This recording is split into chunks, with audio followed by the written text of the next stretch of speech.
are now listening to the Sportz Nutz. You know, every time I watch that introduction, I get even more and more excited about it. It brings chills to my bone. Shout out to Matt for making that new introduction for season 5. It is Miami Vice and Grand Theft Auto themed, and I hope you guys like it. Welcome to another amazing episode of the Sportz Nutz. Yes, guys, you do see a couple of different faces on here, 2 of which you've seen regularly, but Matt will join us later. He is finishing up at work. Shane, unfortunately, had some issues happen at home that he will not be attending with us tonight, but it's okay. He sends his regards to each and every one of you. But guys, we have a fantastic episode. We have literally one of my biggest idols here coming on our show, Mr. Rob DeMello of KHON2. He is the sports director, covers literally all things and everything's Hawaii related, and I promise you, the dude is a legend. And after he leaves, we still have a good show to join us, and we cannot wait to get things going. So, as you do see, my man right here, Mr. Pensman, Brian Pettit, this gentleman right below me, Mr. Ralph Williams. How you doing, sir? I'm doing good. Thank you for having me tonight. No, man, thank you so much for coming on. I absolutely appreciate it. Guys, I just want to let everyone know my Ralph's Opinion show will air at 9:00 tonight because Excellent. my channel is simulcasting your show here. So I just want to let everyone know, not to worry. I'll answer all your questions about the shutdown and everything. I got 800 emails about the shutdown all week long. I was out and about. Everybody, sure. Hey, Ralph, what are you going to do about say about the shutdown? And, so you'll hear it at 9:00. So we're ready for it. Are y'all ready to have the legendary Rob DeMello? I'm excited. Yes, I am. Oh. Yeah, I am.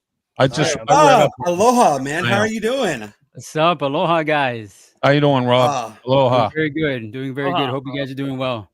Yes. Now, Rob, I got to tell you this. This is a real... this is a true statement. Like I told you, I've idolized you for a very long time. You provide excellent quality content, in-depth look at not only UH sports, but all of Hawaii sports. Now, I will tell you this season for UH football, man, it has been absolutely amazing to see. It's finally nice to get back on the winning schneid of things. Micah is doing amazing work.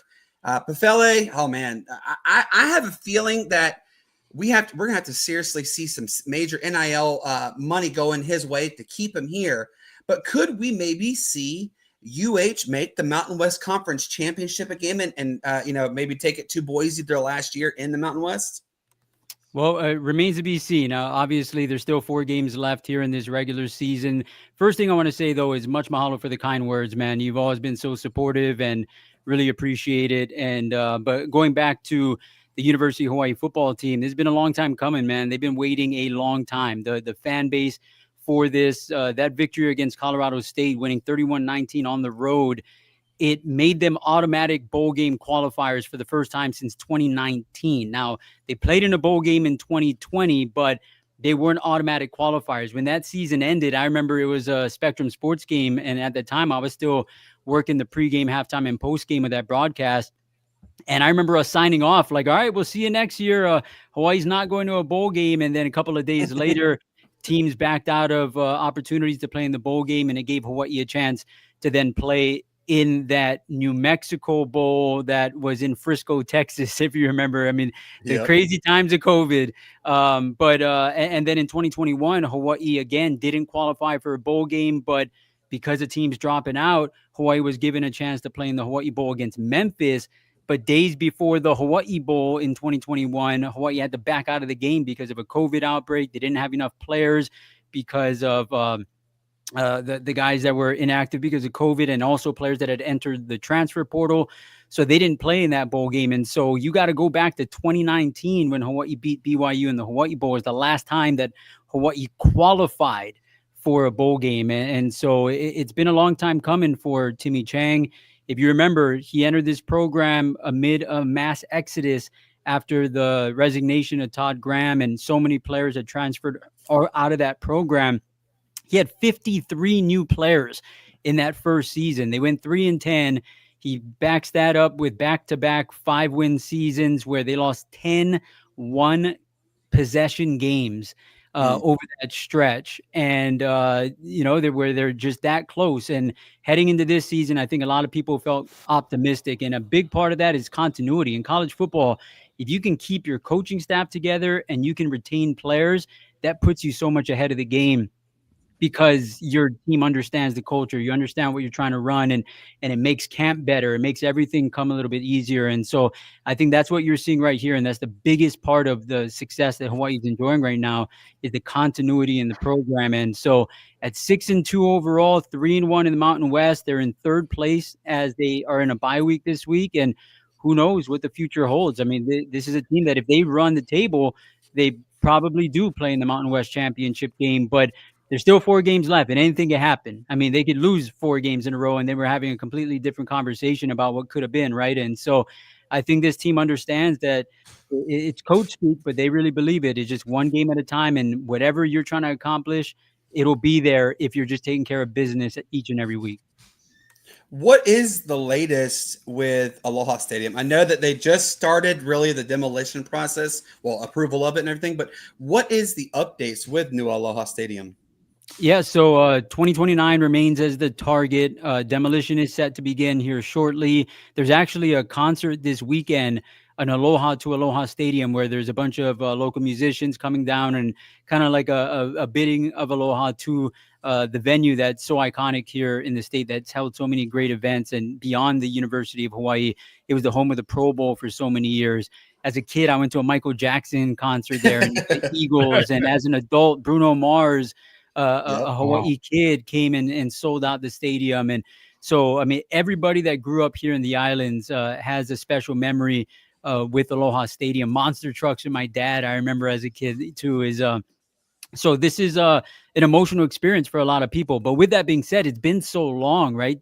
2020 is when it was announced that this stadium was no longer going to be active and no longer going to be in use. And we're now in 2025, and that thing is still standing, and you still don't have a new one. And so there's tons of frustration that comes along with that. And so the paperwork has been signed and everything is moving forward. I think once people start seeing the demolition and start seeing the stadium come down, then it will give a lot of people a different sense, because it's right on the side of the freeway too. I mean, so if you're driving from Honolulu to West Side, you got to drive by that thing every day, and it looks exactly as it did in 1975. And so I think, yeah, some people are just like, hey, what's going on? Like, let's do this already. And so, but that's the latest, is that, 2029 is still the target date, and kind of got to just cross your fingers and hope everything goes according to plan. And one thing to keep in mind, it is a lot more difficult to build a stadium in the state of Hawaii than anywhere else, right? Because you see a lot of comparisons about,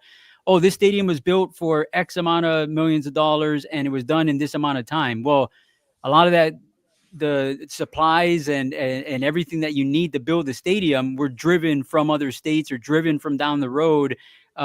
Here, that's not possible. So materials cost a lot more. The supplies cost a lot more. How long it takes to get here, when you're putting in the order, just everything. It's a longer process, and it costs a lot more money. And so with that is going to come with delays. It's going to come with taking a long time. And that's what we're seeing right now. It's so funny. Kamahai Kalama and his wife, Tristan, that show Renovation Aloha, they said the exact same thing. It takes forever and a day to get everything to come out there. My most memorable moment at Aloha Stadium, and then I'll go to Mike real quick, is I was at the Boise State Hawaii WAC championship game. No kidding. I remember it was shaking. Yeah. I remember it was, I swear, I still feel like it was yesterday. I still have the ponchos from when they played Utah State, when we had the monsoon at that season too. I think that it was the year Utah State was like 0-10 or starting out the season. I remember it, but that was one of my favorite moments, was being at that game. And I remember my friends were there. We got there at like 12 o'clock that afternoon, and we were there until long after, just having a good old time. I mean, it was one of the most signature wins in UH history. And, they did it against one of the most dominant teams that Hawaii has had to face in Boise State. I will tell you this, Rob, I'm kind of glad Boise's leaving to go to the Pac-12 2.0. I'm a little over Boise State. I just don't like them, but But I'm really excited for the future, for what UH holds for, and I can't wait for what is about to take place next. Everybody knows next season is when it really gets going fun for every sport, except a couple because they're going to stay in the Big West. But I'm still excited because Mountain West Conference play it's only going to get better. I'm pumped. Mike, go ahead, man. Okay, hold on. What is it like being a sports director that you always see yourself in the media industry?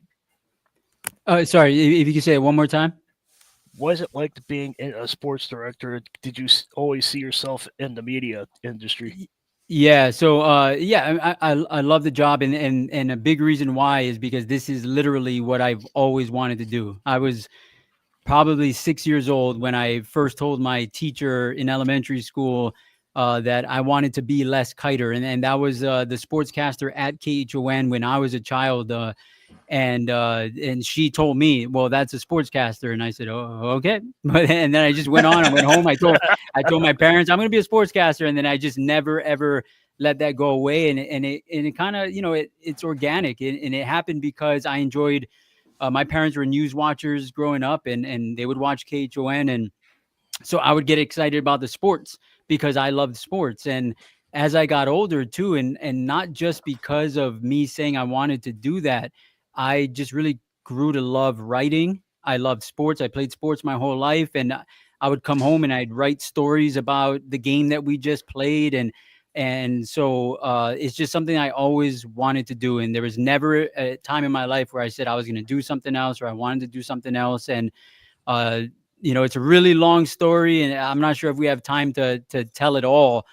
But I was fortunate enough to get my first internship in high school. So my sophomore going to junior year in high school was my first internship. It was at KGMB, the CBS affiliate here in Hawaii, with Neil Everett, who ended up becoming a longtime ESPN Sports Center anchor. And he was the sports director at that KGMB station when I was in high school. And he took me under his wing. And to try and condense the story is I wasn't the best student. I wasn't getting good grades. And he took me under his wing and kind of made a deal with me that if I improved my grades, that I could come back and I could shadow him every week, for as long as I wanted. And I was able to do that. And so my grades went through the roof. I graduated with a 4.0. And when I met him, I probably had a 2.4 grade point average. I just wasn't taking school seriously. And, sports was everything to me. And he helped guide me as far as just motivation and discipline, and it took off from there. 1 year out of high school is when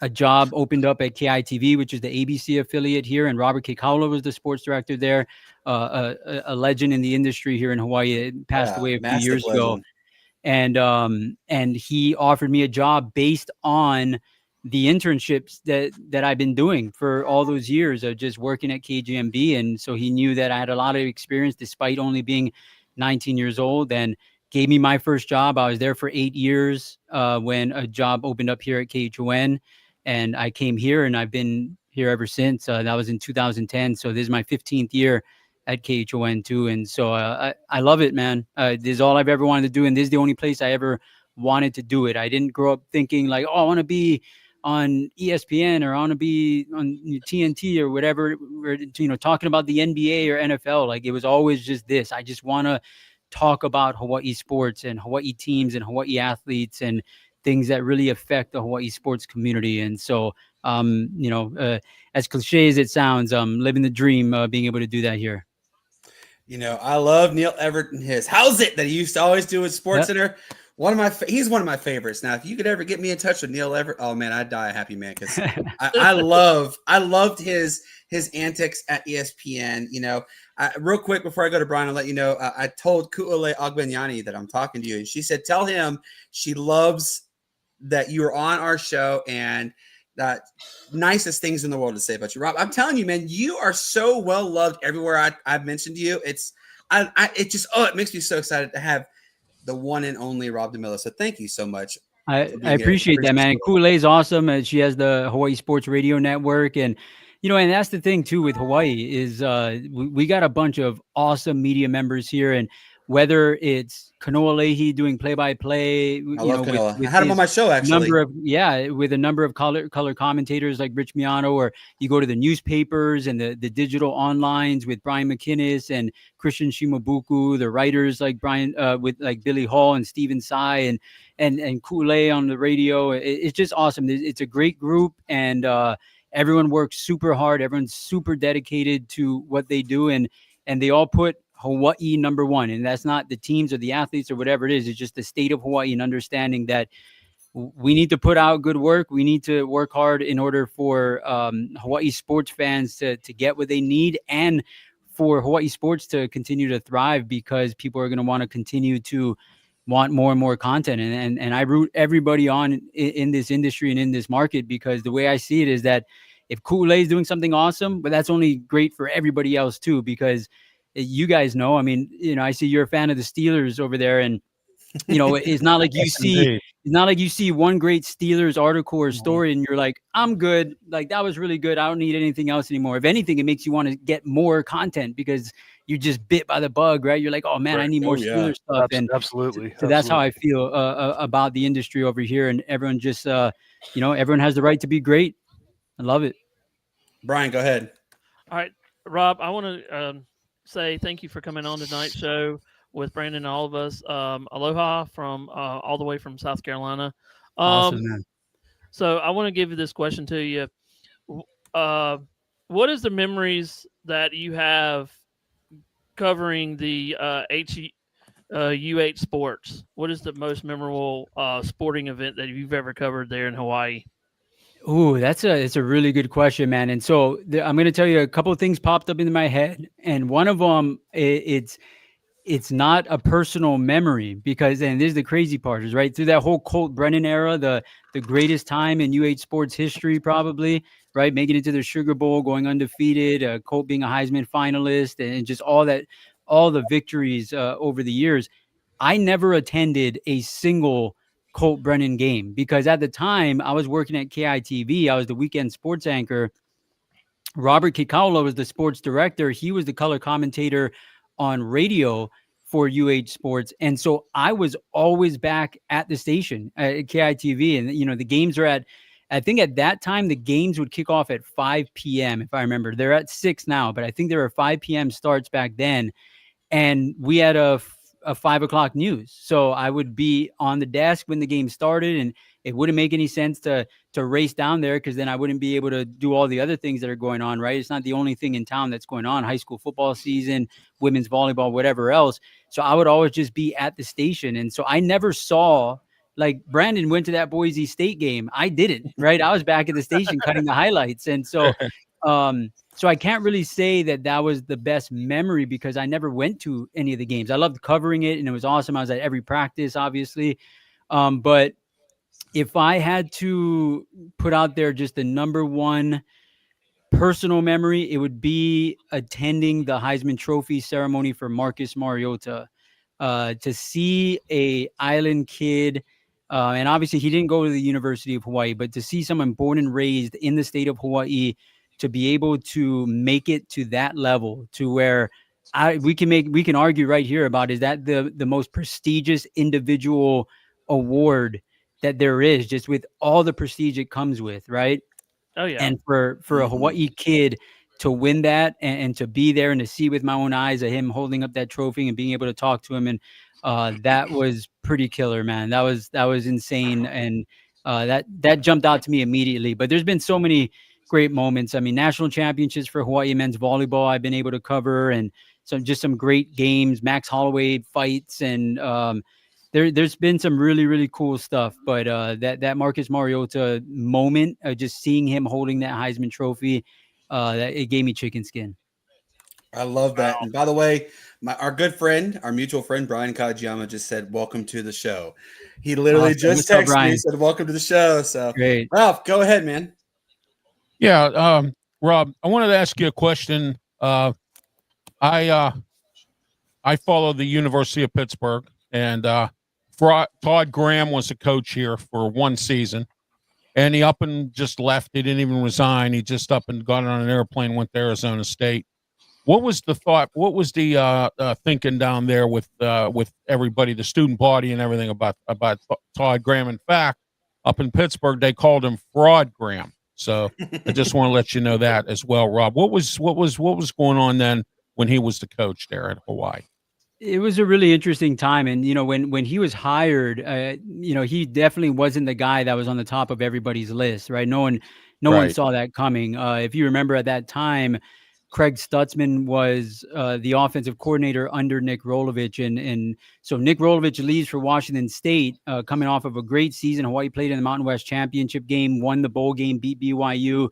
And then he leaves for Washington State. Now, he brought most of the staff with him to Pullman. Now, Craig Stutzman was kind of in the middle where he was going to go with Rolo if he didn't get the Hawaii job, but he very much wanted the Hawaii job. And I think a lot of people assumed that that's what was going to happen because kind of learning from your mistakes in the past. And it wasn't the same athletics director at the time, but in 2011, Hawaii won the WAC title in 10. They missed a bowl game by 1 game in 11, and they decided to go a different route and dismiss Greg McMackin. And a lot of people thought that, like, okay, if you didn't want McMackin, well, then you have all these guys on staff. Dave Aranda was the defensive coordinator. Nick Rolovich was the offensive coordinator. You had Rich Miano on staff, Cowley, Ron Lee. I want to say Mouse Davis or Dick Tomey was on the staff. And you could have picked anybody to go be the head coach and just keep this thing together. But they decided to go with Norm Chow, who was a great coach in his own right. But it required a burning of the house down and restarting, right? It was no longer the run and shoot. You recruited a bunch of people to play in that type of offense. And then you went to power football with Norm Chow, and it just didn't work out. And so a lot of people kind of felt that, like, okay, Rolo left, but keep this thing going. This thing is going up. And so when Todd Graham was hired, obviously there was a lot of frustration with, oh, here we go again. We're going to have to start all over. Now, the biggest thing with the Todd Graham era is that if you remember, he was hired, and before spring ball, COVID hits. So his meetings with players for months and months and months were done over Zoom, right? He had zero relationship with these guys. Even the practices, there's so many guardrails and everything. The season was brought back on, then it was canceled again. And then you had this condensed season in front of, nobody in Aloha Stadium. It was an empty stadium. And so I think that he didn't understand the culture. He didn't really be able to link himself to what makes Hawaii special and what makes Hawaii football special. And a lot of that had to do with COVID because he wasn't able to meet people in the community either. Right. And so you had a guy, was more of an obstacle then, Rob, right? Yes. Yeah, so you had a guy come in that is, hey, this is my way. This is the way I've always done it. And it just did not fly. And so I think that the players didn't really buy into it. The fans didn't buy into it. And I think one thing led to another. And as time went on, this thing was not working out. And that ultimately, I mean, we could talk for hours about the Todd Graham era, but to me, that's pretty much what it was that it was just not a good fit. And it was an extremely, extremely difficult time. And if there was a time for there not to be a good fit, that was not the time. That was not the time. Yeah, exactly. Yeah. Well, you know what? He wasn't a fit at Pitt either. I mean, he lied. He told everybody we're going to run this go offense or something, go up the left lane. And, we're going to run this power offense. And he had a flat-footed quarterback in Tito Sinceri. And they ended up going 6-6. He left before the bowl game. And we were 6-5. We lost the bowl game, and we ended up being 6-6. He left, and, he went to Arizona State. He didn't even tell the athletic director. The athletic director went up and knocked on his door, and his wife told the athletic director that he had resigned. And he was already on a plane to Arizona State before that even happened. So, that's rough. Yeah. Rob, I know we're coming to the time real quick. I do want to let you know also, we've had we've had Brian on our show. We've been Stutz. He was the best question I ever asked him was what can we do to stop Ashton Denting, he said put 13 players on the field. So he was really funny on that one. But, I got to ask you this. Coach Cano, obviously the season didn't go the way we had hoped last year with UH basketball. This year looks like it's going to be a tremendous turnaround with this team. I mean, I obviously understand it was an exhibition game, but you mollywopped the team that they played. I know they play HPU coming up. I believe, is it tomorrow they play? But I know that they play HPU. It's going to be a tremendous basketball season. I'm eager to see what's going to transpire with this program. But, what has the vibe been around Manoa for the basketball program? Is this going to be the year we finally see the basketball program take that next step, or are we going to have to wait till next year when Mountain West Conference play gets into existence? Well, to answer that first part, the vibe, I would say that the best way to describe it is people are intrigued. All right. So they're not, this is what's going to happen. I think people are just intrigued to let's see what happens here this season, because there's 9 new players from last season's team, 6 Division I transfers. Dre Bullock is someone that a lot of people are excited about, coming from South Dakota, a high flyer. Ketis Namiksha returns. You got a few returnees, Aaron Hunkin-Clater, Harry Ruliadeff, to name a few. But there's a lot of new players. And so you're completely changing the personality of this team, the style of play for this team. And I think that not only people in Hawaii have caught notice, but they were picked number 3 in the Big West Conference preseason poll. And this is a Hawaii basketball team that missed the conference tournament for the first time in 15 years last year. And so that was the worst year in the Iran Ganat era. And so, to take, ESPN hot take term or whatever, like he was on the hot seat right at the end of the season. And he was given a vote of confidence of, okay, like, get yourself out of this mess, essentially. This is the last year of his contract. And so if he's able to do well, then you can imagine he'll continue to be the coach here. He's been the coach here already for a long time. But if he is not able to get it done, Hawaii entering a new conference, then you imagine that that's probably what's going to happen. Is there going to be a change in leadership? But I think he's confident. I think this team's confident. And as you saw, across the water, the other coaches in the Big West Conference see this Hawaii team and they think like, hey, they could do something special. And so I do think that there are people intrigued about what could happen here with Rainbow Warrior basketball. I'm looking forward to it. I'm looking forward to seeing by the way, I don't know if you agree with me on this one, but it's hard to believe we're almost done with football. Like, did it just start and we're already saying goodbye? I don't even want to think about that far. I hate saying goodbye to football. The world seems better when football is back, especially when I'm always going to call them the Warriors. I cringe calling them the Rainbows, but I will call them. Oh, you're talking to the wrong guy then for that, bro. Dude, I remember when June came and basically turned the entire environment around there. Yeah, I mean, obviously, I often call them Warriors as well, and but they're the Rainbow Warriors, man. They'll always be the Rainbow Warriors, and it goes deeper, right? It's what does the rainbow mean to the Hawaiian culture, right? What does it mean to other people? What does it mean to the Hawaiian culture? The driver's license here have a rainbow on it. The license plate, the city bus has a rainbow on it, and why? It's because in Hawaiian mythology, the rainbow is the prior kings and the gods of Hawaii that are looking down on the people here on earth. And so there is just a very special meaning here in the state of Hawaii. And my thing has always been like, who cares what other people think a rainbow represents, or who cares what other people might think when they see the rainbow? Like, this is the University of Hawaii. This is Hawaii. What do you think of the rainbow? What does it mean to your people? And because you could say that thing about anything, right? I mean, a Virginia Tech Hokie, right? An Oregon Duck, like, are those intimidating figures? No, but people embrace it. They love it. It means something to them, and it means something to their community, and so therefore it means something special. And so to me, they're always the bows, man. They're the rainbows. They're the Rainbow Warriors. They're the Warriors. Our good friend Linda and Vili Fihoko, they send their love to you, by the way. Braden, I know he just got unfortunately released a couple weeks ago a little while back from Pittsburgh. Hopefully he starts a new team soon. But Rob, I'm extremely humbled to have you here, man. And I wanted to let you know I'm excited. It looks like me and my wife are actually coming out there next year. So if we do, I would love to take you to lunch. Sound good? Right on, man. Yeah, sounds good. Hopefully we get that done. During the football season is a lot harder than any other time of the year. Yep. And if you don't mind, I want to let people know that this week, our episode of Hawaii Football Final, which is our University of Hawaii football show that's done every Sunday, we're going to have Timmy Chang on the show this week for the coming off the bye week. And so that's on Sunday at 7 p.m. Hawaii time.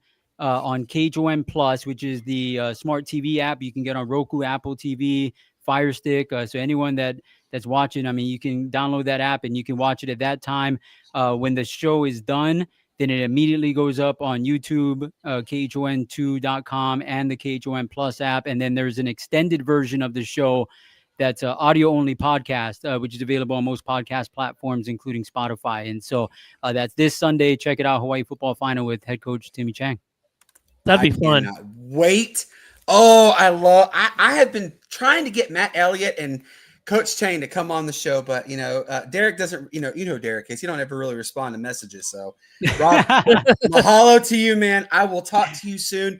Go have a good rest of your afternoon. And by the way, people don't realize it's 2:00 in the afternoon where he's at. Yeah, it's 8:00 here, but it's 2:00 there. Rob, mahalo, brother. I really appreciate you, man. Rob, thanks for coming in. Talking to right you. on. It's really nice meeting all you guys, and keep doing the show and have a lot of fun, man. You guys take care. Right on, man. Take care. I'll talk to you soon. Aloha. Aloha. Guys, how awesome was that? Come on. That was great. That was cool. I've never been involved in any kind of anything with anyone from Hawaii. I mean, like that, Well, that's connected with the now you Rainbow, here with it, and I'm or the Rainbow Warriors or whatever you call them. So. Rainbow Warriors. And Second time, Ralph. That was awesome. Yep. Yeah, that was. It means. I mean, I feel like a kid at a candy store. I've idolized him. And I said, I want to have a sports talk show the way he is. Because if you guys ever get the chance to go check out his stuff on YouTube, literally everywhere, he is so mellow with how he talks.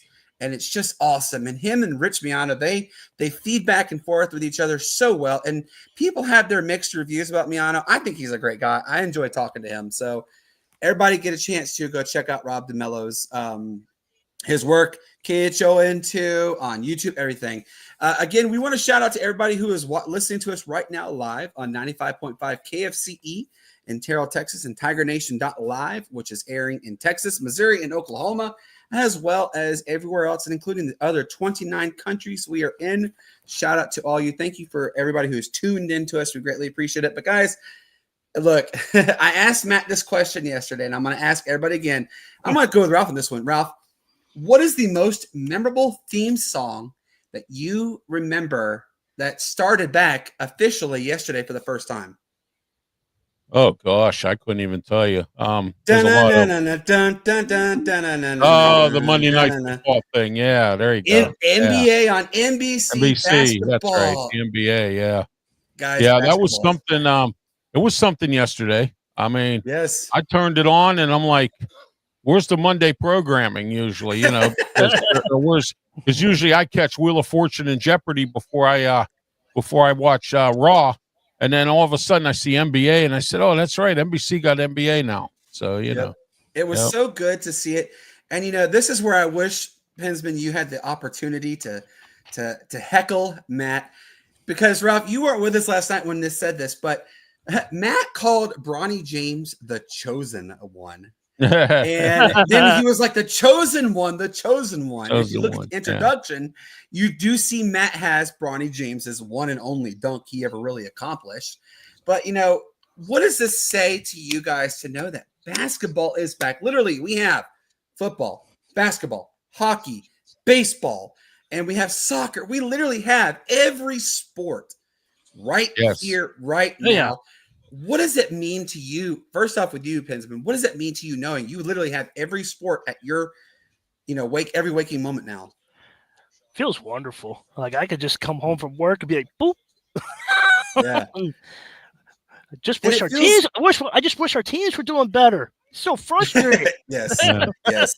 But it feels good to say, you're right though. Look, you literally get the room and go, boop, turn the TV on, and you have your wide variety of sports to choose from. Ralph, what does it mean to you knowing you have a wide selection of sports now going on at the exact same time? Well, it's a great thing, like Bensman said, because now there's so much sports going on, and also there's a lot of money to be made in sports now too. If you've noticed, college football, a lot of money's made there. The NFL and NBA. The NBA's had to market themselves in different ways most of the time since Jordan and some of these guys left. The only one that is left is LeBron James. He's the only guy of all the ones over the years that have been around. But but the NBA, and then you have golf, you have car racing, you've got tennis. You just have a lot of different sports going on all at one time. And, it's a big smorgasbord. It's like a buffet. You just have. I'm so glad you said. Thank you for saying. It's like a buffet. Really, you have a lot this to choose one. from. I'll take that one and take that one. Yes, it's all you can watch until you get built. Oh yeah, there you go. Yeah, right. exactly. Yeah, all you can instead of all you can eat, all you can watch.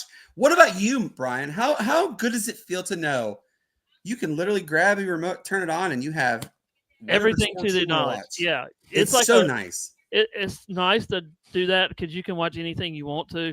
You don't have to watch some of these other shows. You just watch sports all the time. And even like Ralph said, you got NASCAR on Friday, Saturday, and Sunday until November. A couple of weeks left, and then they're starting back up in February.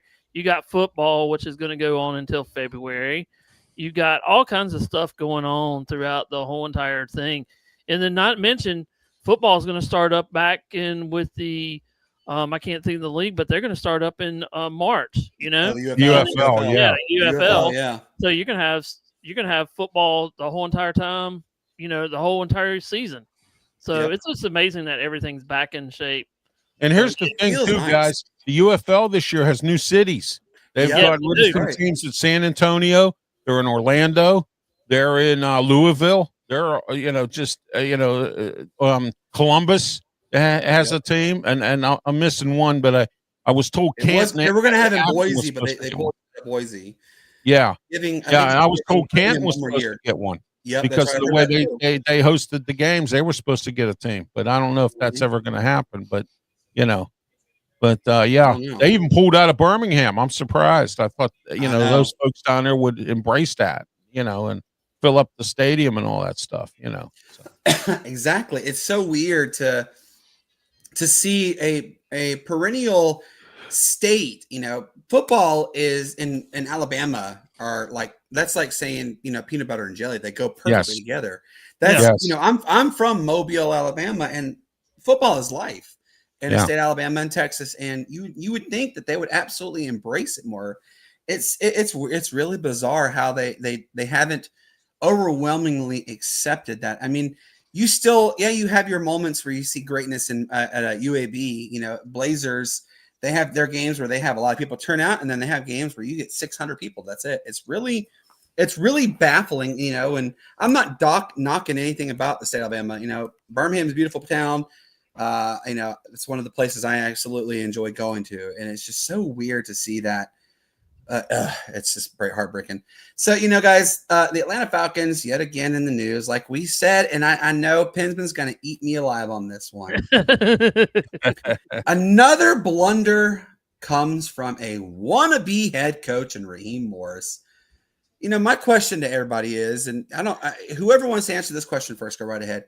How much more are we going to put up with his boneheaded knucklehead decisions that cost Atlanta any opportunity for improving? Well, how long are we putting up with this? I'll tell you where he makes up for that, Brandon, and that is these close games. Okay, that's where he makes up for it, because if his teams were getting blown out, he'd be out the door immediately. Okay, and now he's making boneheaded decisions. Let me give you an example. Mediocre Mike Tomlin.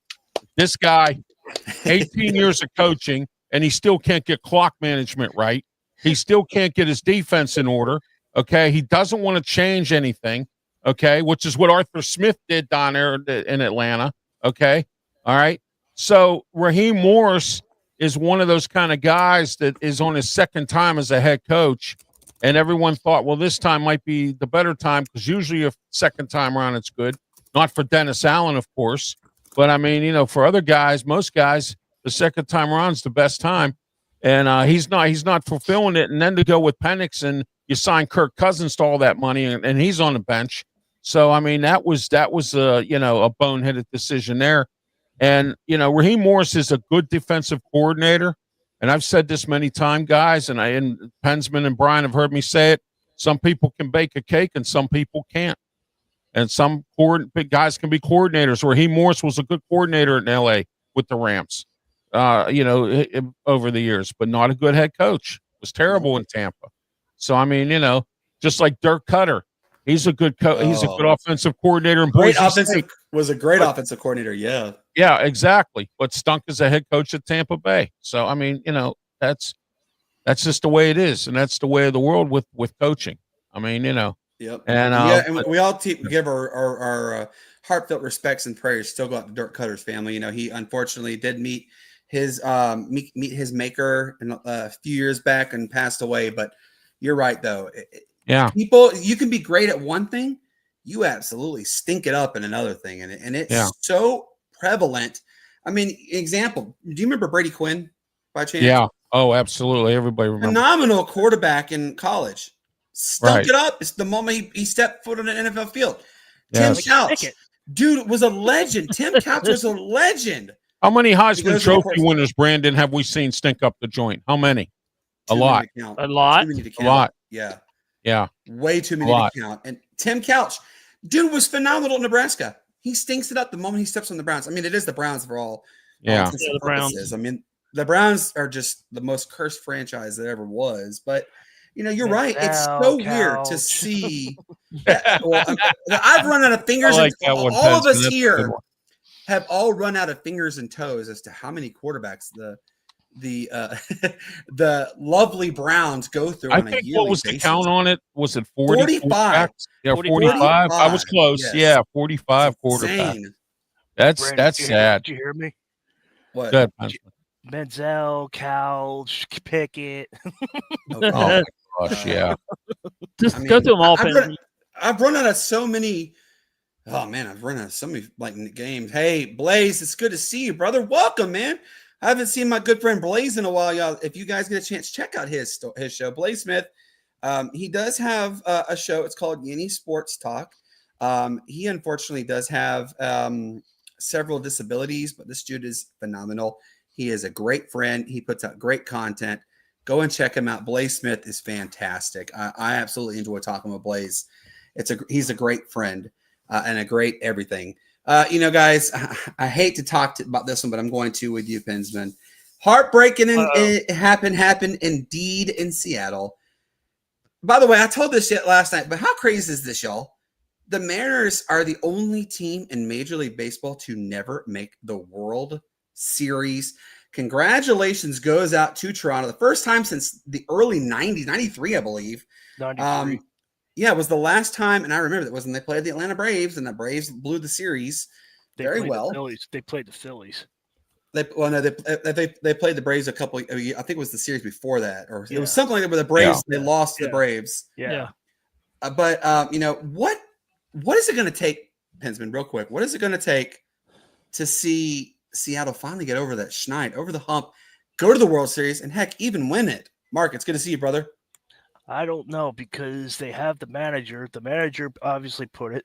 When I was a kid, this is going back your time, Brandon, so you should figure this out. My time. You're the same age as me. I'm just saying. Okay, if you want to go back, Pinson, it'd be me because I'm the oldest one. Well, I know. Well, no.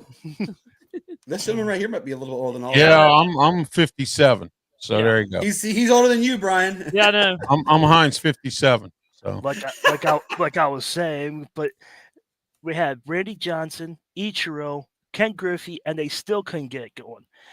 Now they have Josh Naylor and Cal. They can't get it done either. So I don't know what it's going to take.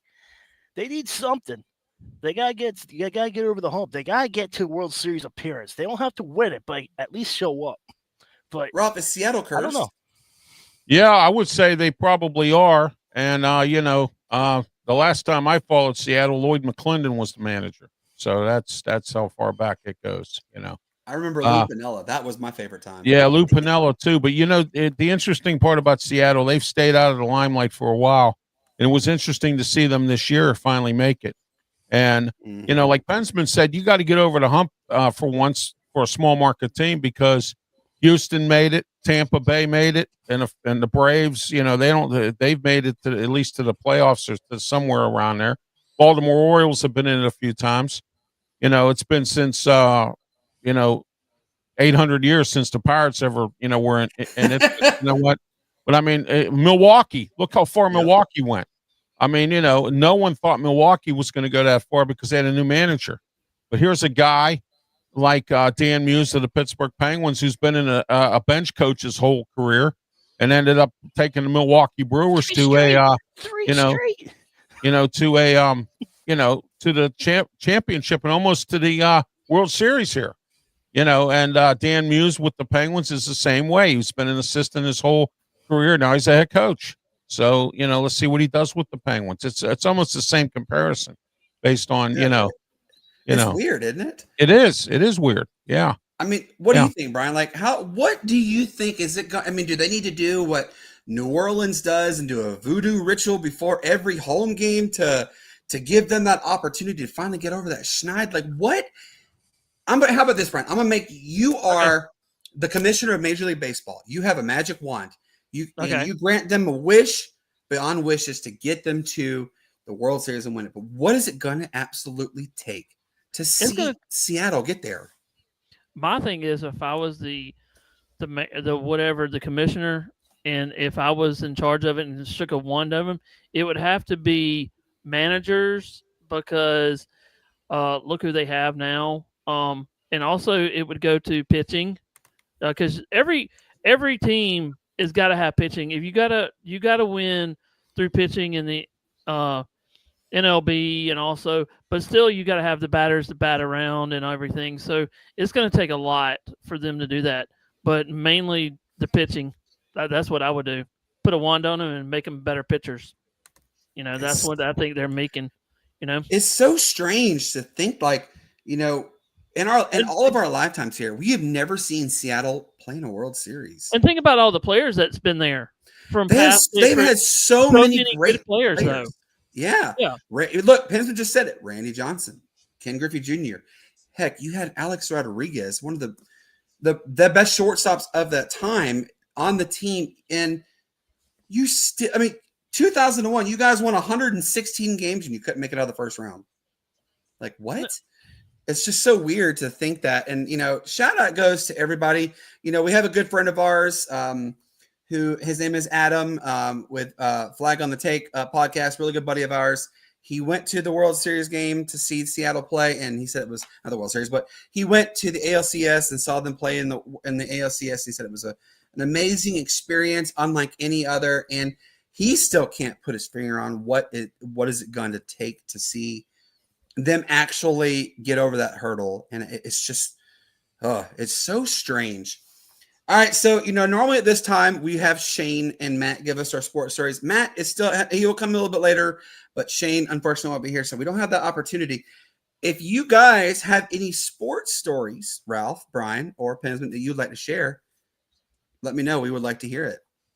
Here, I have one. I drove a cab for 15 years in Pittsburgh. I had the distinct pleasure of taking Olympic gold medalist hockey coach Herb Brooks to the airport. Whoa. Okay. And I also had I was Mike Webster's personal cab driver. But it was on a bad note. At the time, he was retired and he had a lot of concussions from playing football. And I was taking him to Wellsburg, West Virginia to go get his medication because they wouldn't give it to him up in PA. So I had to run him to West Virginia to get his medication. And every time he called me, he paid me real well and everything else. Class guy. One of the worst I ever had and the cheapest, Gary Sheffield. I had him in my cab. Picked him up at the Ruth Chris Steakhouse in downtown Pittsburgh. Took him to the William Penn Hotel. $4.60 on the meter. Gave me $5. You know, his son does that. Does he? Yeah, his son plays at Florida State. And he does this. Oh, really? Yeah. Okay. Yeah. He still does the exact same thing his dad does. I had He's the only player I know that does that. Johnson, Ochocinco, and Bushman Zada in my cab. I took them out to an AT&T store out of one of our malls to go get their phones fixed, and then I took them back. They were nice guys, class guys. What was Ryan, it like to have I TJ had the privilege of meeting Ryan Clark. You know, so yeah, I didn't have him in my cab. I met him at another job I was at. So, you know. But I could sit here all day and tell you all the sports stories about guys I've met either in a cab. I had Marc-Andre Fleury in my cab too. I was the Penguins' personal cab driver. I used to take him from I would have died a happy man to have him. Oh, yeah. I really would. I mean, I still love it when you know, there's a video on YouTube when Fleury was playing against the Predators, and they went, he shoots, he scores, you suck, Fleury.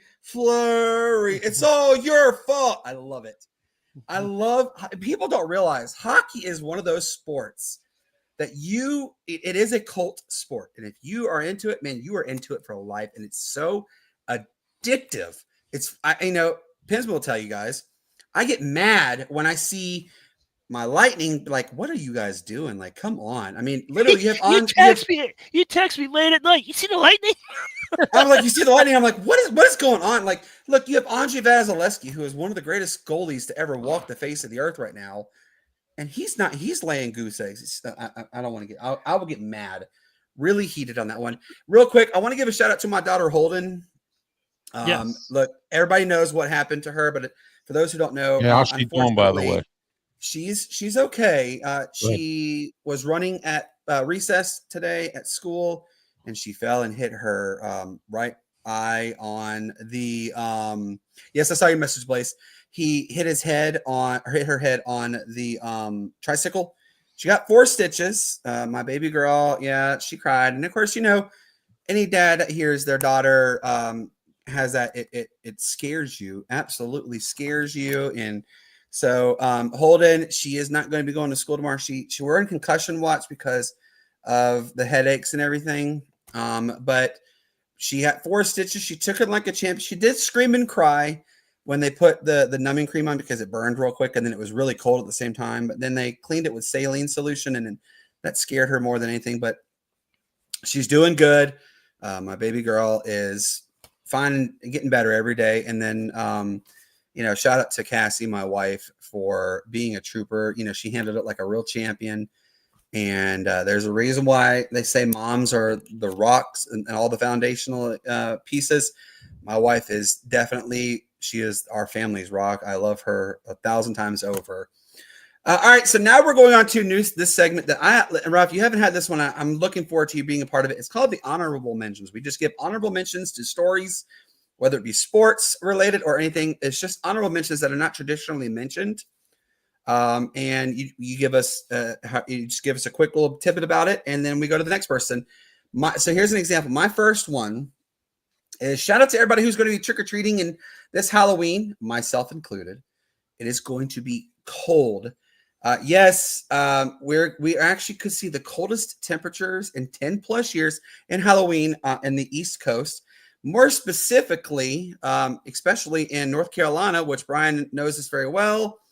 Boone, North Carolina is expecting 3 to 6 inches of snow on Wednesday and Thursday. Yes. Really?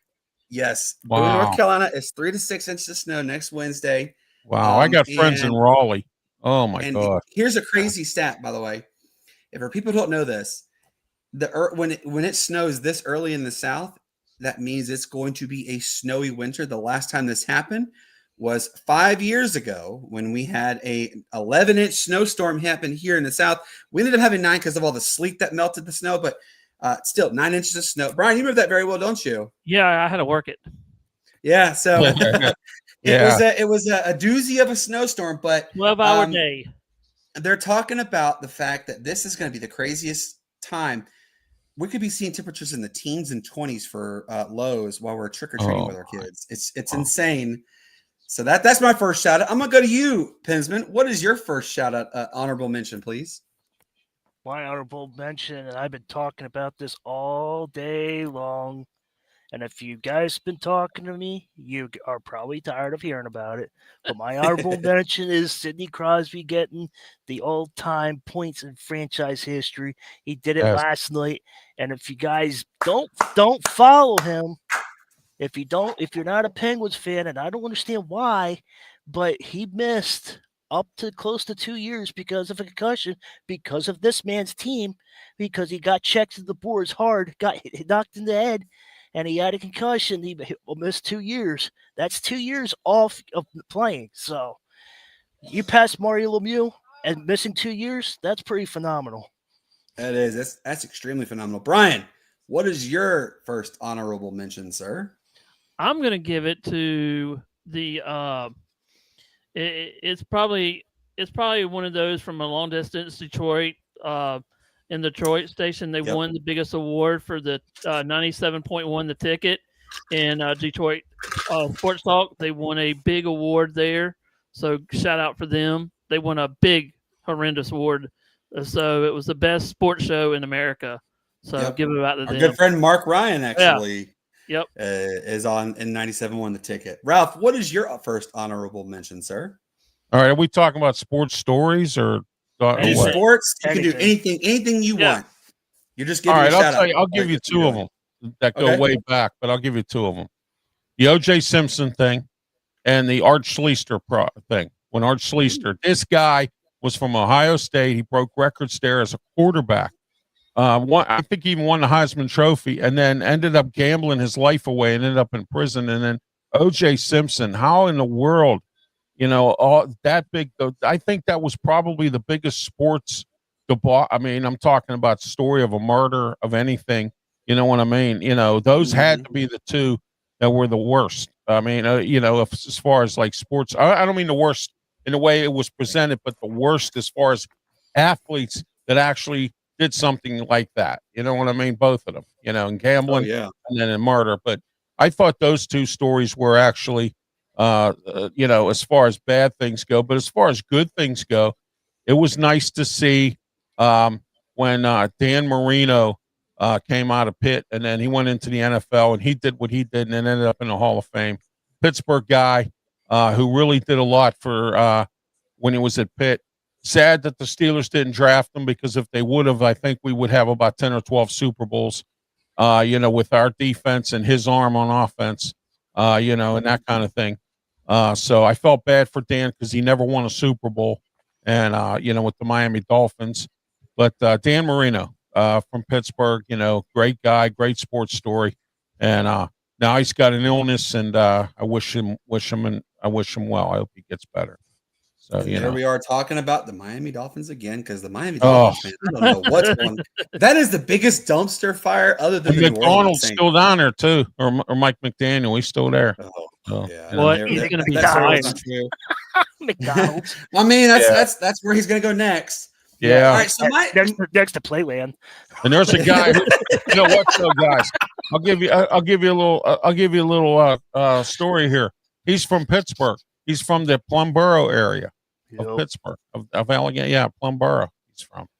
Went to Plum High School. So By the way, got engineering degrees out the yin yang, but he can't coach. Yeah. What were you saying, Brian? By the way, Middle Tennessee 14 and Delaware 14 in the second. Wow. Good on Delaware. Excellent job on them. Yeah. Delaware and Delaware really State are pretty good football teams. Yeah, really exciting, because this is their first year in FBS competition. So I live in the Delmarva area, so I hear it all the time, Brandon.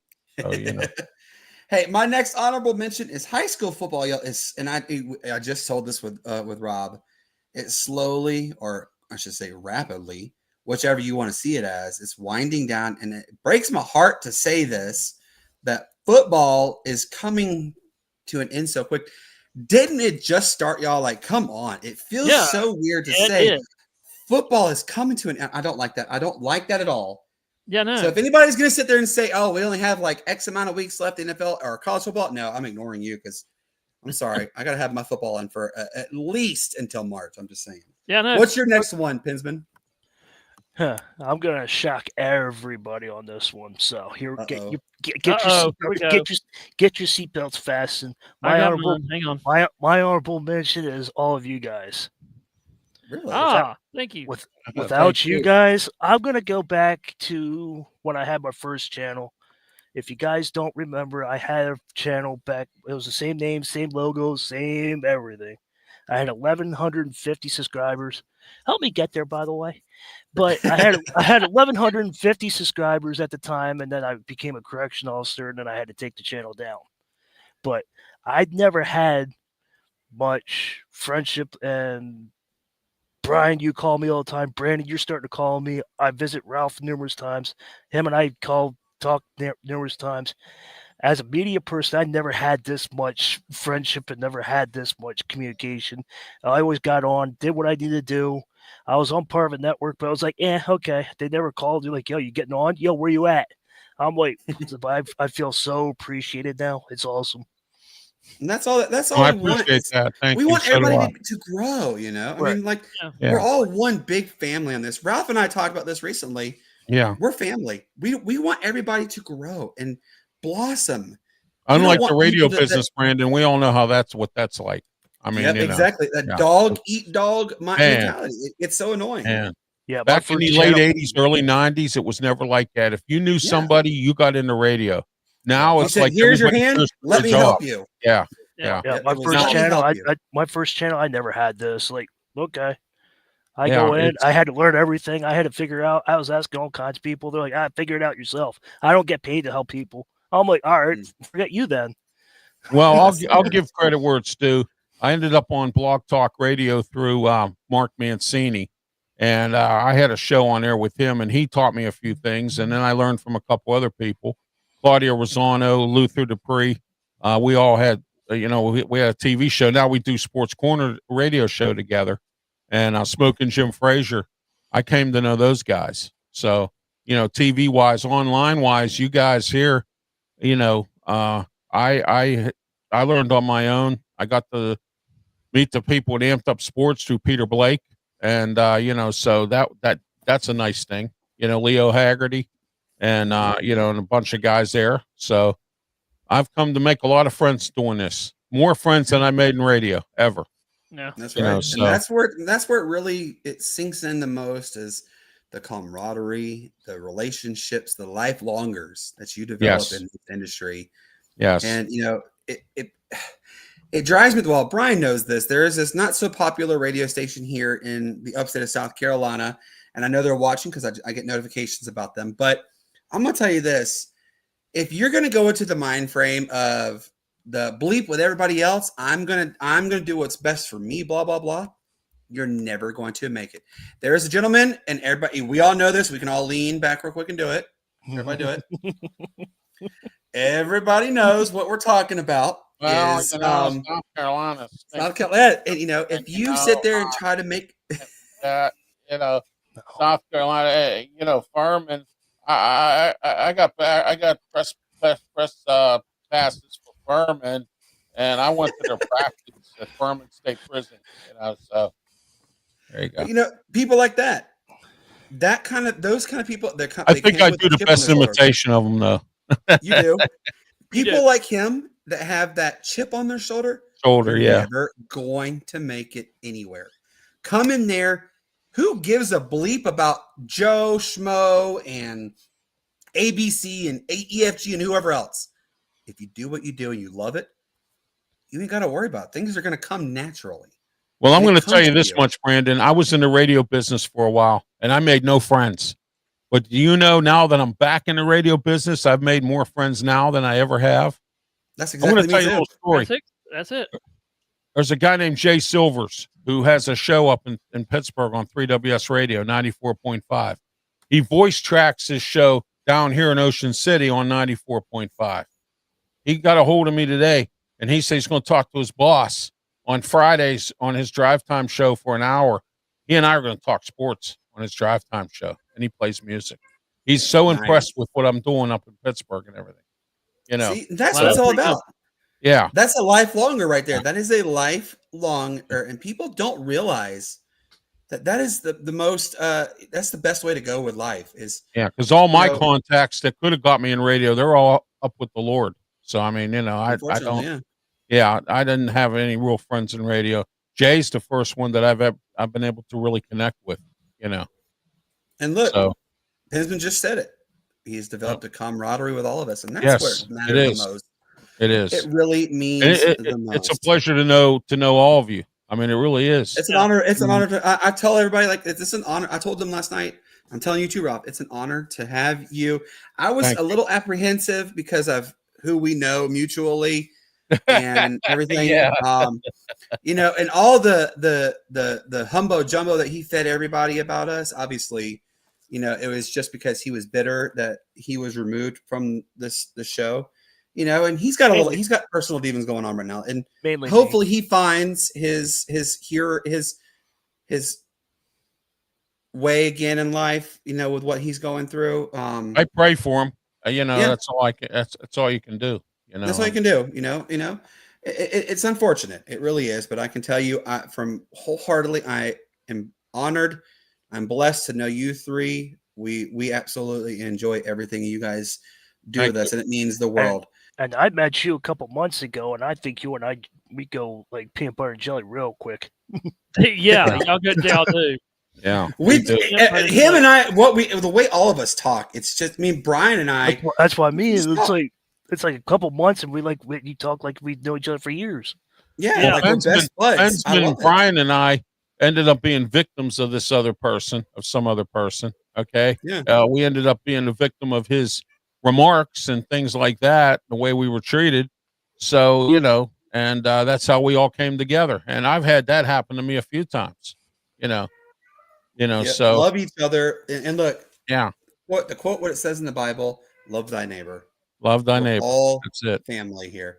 Real quick, last shot at I'm going to get. Brandon, we got some breaking news. The Giants have hired Tony Vitello as a new manager. Hello. Yep. He is the Tennessee former University of Tennessee head coach. Yes. He's the manager. He'll be the new manager. Congratulations. So this shout out is a huge move. That is a huge move. That is.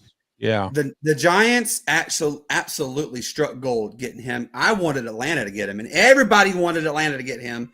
And he goes to the Giants. That's a huge win. I have one question for everybody. Okay. Where's Bruce Bucci going to go?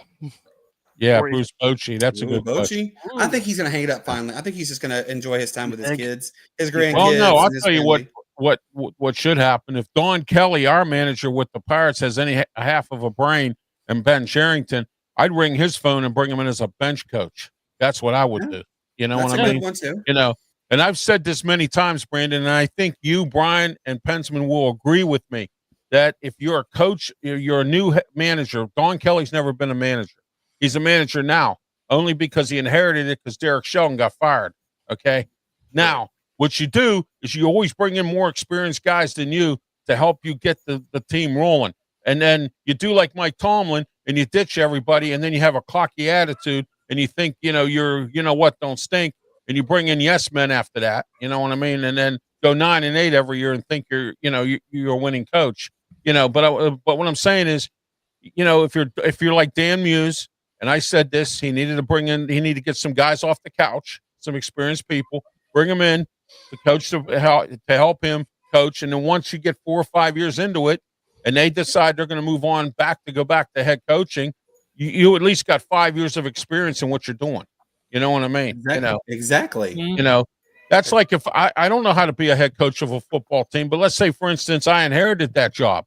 I would go out and find every smart brainiac I could find that knows football, and I bring them in. You know what I mean? Oh, absolutely. Even if I had to get them off the couch or out of the house or off the lake from fishing or something like that. I knew you were going to do it. You knew he was coming. I knew you were coming, Snowman. How about those Niners and how about them Colts? There you go. Hey, Snowman, I'm the only 49ers in here, so he's trashing me because of. But I will tell you this. Yeah, I know. Snowman, this is still the best team. Just gonna say that. Just remember CMC. Oh, he was not Nightbot. Tell him Nightbot to go away. That was not a scam. Spamming, no. Snowman is the man. We love Snowman. He's the best. That's right, Snowman. We love you. Hey, real quick, my last honorable mention, y'all, is to Kurt Suzuki, as Rob DeMello just said, for being the next manager of the LA Angels. Obviously, it would have been nice to see Ron Washington. Yeah, But yeah. people don't realize he had a massive heart attack and had quadruple bypass. Right. The same thing I had. Yeah, he was supposed to have Clint Hurdle as his bench coach, and I think Clint Hurdle turned him down, and then worked with him the first year, and then he went back to the Colorado Rockies, and and stuff like that. But that's it's a heartbreaking situation for Ron. There are talks that he will be an advisory role for the Atlanta Braves. He is very well loved in the city of Atlanta. The he was good at Texas. Yes, he won a World Series. Remember they did this? They did the deer ears. Yep, with the Texas Rangers. Yeah. Shout out to Ron Washington. And guess who the hitting coach was there at that time? Clint Hurdle. So there you go. Ah, see. Yeah. So, Hurdle was really shout out to Kurt Suzuki. Hopefully he can help regain the level of success that the Angels deserve. Give Mike Trout that opportunity to win. Just win one ring for Mike Trout before he hangs it up. That's what we need. Pink Floyd always says, we're like two lost souls swimming in a fishbowl. The Angels have been a lost soul swimming in a fishbowl for a while. So have the Oakland A's and all. Well, I'm sorry, the Sacramento A's. And whatever other city A's they are. So Philadelphia and Vegas and everything else. Yeah. Real quick, Brian, what's your last honorable mention, sir? Really? Can I give an honorable mention to Brian, please, by the way? Yeah. Ladies and gentlemen, this gentleman right here, Brian Pettit, is going to be interviewing not one, but two head coaches of a major institution. Yes, Brian is going to interview the head softball coach at Clemson University and Brad Brownell. Oh, there it is Clemson again. As Clemson, well. Clemson. But Brian he's got this. I know. Everybody, let's do this. Brian knows what I'm doing. Yeah, everybody let's all tip our caps right away to Brian. That's phenomenal news for you, man. I'm so proud of you, brother. I really am. Yeah. But what is your next honorable mention, sir? I'm going to mention all you guys. I mean, y'all been a pleasure to work with the whole entire time since I met you. And Brandon, I hope we have fun next weekend as we're going to go to PC. So I'm looking forward for that. And are you copying me? No, I'm not. Okay, just want to make sure. No. But it's been a pleasure with all you guys. I mean, this is so an much honor. fun. The honor is ours. All right, Pensman, what is your next? Trout is still a great player. Think of Nolan Ryan. I don't know if Trout would be the Nolan Ryan of baseball, but who knows? Yeah. Ralph, real quick, what is your final honorable mention before you head out, sir? Yeah, well, I'm gonna make this a triple here. I'm gonna say the same thing. It's been a pleasure, a big pleasure to meet every single one. The same thing as Pensman said, because I've had Pensman in my house not once but two times, and he's coming down for a third time. We've got to know each other. We've become really close friends, and and Brian as well. I'm enjoying and yourself, Brandon. You've helped me out several times with some things, and it's all about success, and we're making each other a success, and that's a great thing. The fun ain't done yet. Don't you worry. It's not done yet. No, not at all. And I want to thank you, Brandon, because you're giving me some opportunities out there to express my talents in the radio business again, and I feel relieved. And those of you who don't know, starting November 6th, 2 to 4 p.m. every Thursday, starting November 6th, I will be on Highway Radio Hits station on the internet, doing drive time 2 to 4, playing some great tunes for everybody. So tune in. I'm going by my DJ name that I use when I do weddings and parties, DJ Fun, F-U-N, and it's going to be a fun time and some great music. So let's go. And Brandon, I got another one too that I just. So have a great one, guys. I have to go. Ralph, we appreciate you, brother. All right, thank you. I want to give another shout out to Coach Redmond for Clemson for making the D1 softball player all quarter century team. So give a shout out to him too, Coach Redmond at Clemson softball. So there you go. There's another one, award-winning coach. Nicholas, I'm going to say this. Trout is a great player. He absolutely is. but I would not put the comparable comparisons to him versus Nolan Ryan. Nolan Ryan was a talent that we will never, ever, ever see again in baseball because of what he was able to do.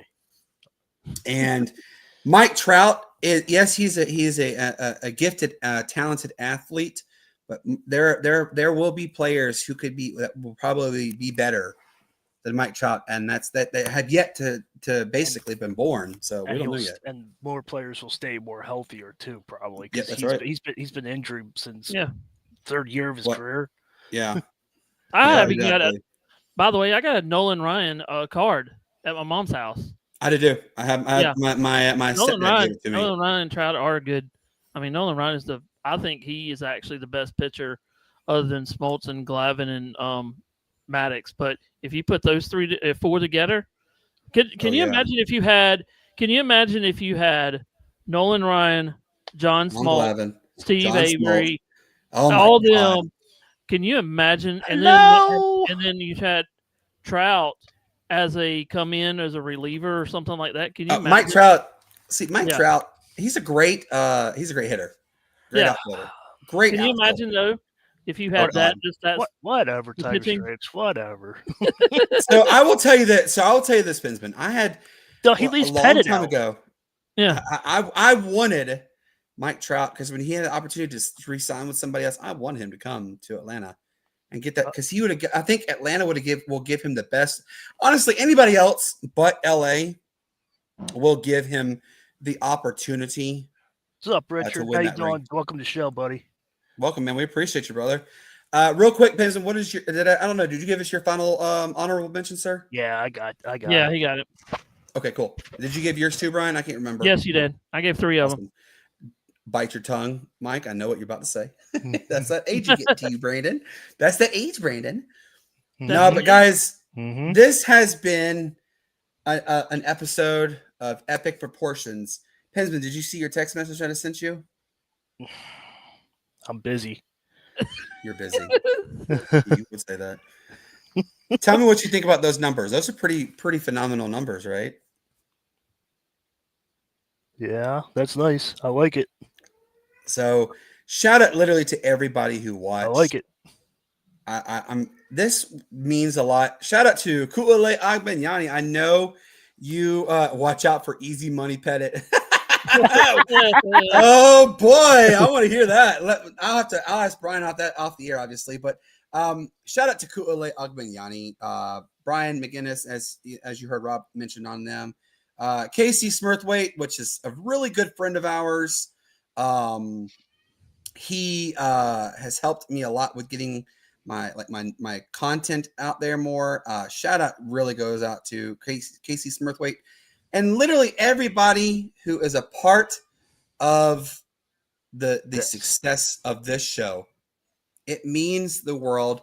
And to have my aunt, my idol, God, I took a picture of it. I'm so excited that I had him on, and I can't wait to meet him in person. It's coming. I can't wait. I'm excited about that. And Brian Pettit knows what I'm picking. I'm picking on him. Hey, yes. Oh, Nicholas, yes. We were honored to have University of Texas Rio Grande Valley. It made the world to have them come on. We really appreciate it.